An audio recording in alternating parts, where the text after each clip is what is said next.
UDF യോഗം ഈ മാസം 30-ന് ക്ലിഫ് ഹൌസിൽ ചേരുമെന്ന് അടൂർ പ്രകാശ് MP. യോഗത്തിൽ സുപ്രധാന തീരുമാനങ്ങളെടുക്കും. വകുപ്പുകളിലെ പ്രശ്നങ്ങളിൽ തീരുമാനമുണ്ടാകുമെന്നും അദ്ദേഹം വാർത്താ സമ്മേളനത്തിൽ പറഞ്ഞു.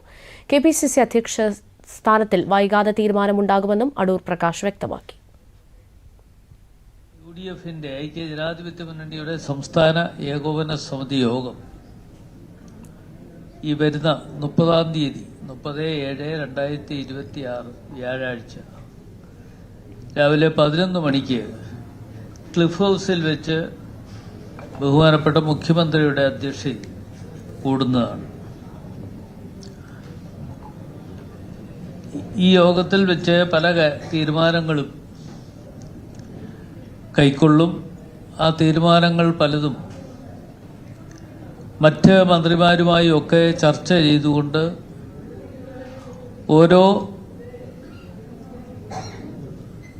വകുപ്പുമായി ബന്ധപ്പെട്ടുകൊണ്ട് ഉള്ള കാര്യങ്ങൾ, കോർപ്പറേഷൻ ആണെങ്കിലും അതുപോലെ തന്നെ ഓരോ വകുപ്പുമായി ബന്ധപ്പെട്ടുകൊണ്ട് അവരവരുടെ വകുപ്പിലുള്ള ഏതൊക്കെ കാര്യങ്ങളുണ്ട് എന്ന് മനസ്സിലാക്കിക്കൊണ്ട് അതിന് ചില തീരുമാനങ്ങൾ കൈക്കൊള്ളുക എന്നുള്ളതാണ് പ്രധാനമായി ഉദ്ദേശിച്ചിട്ടുള്ളത്.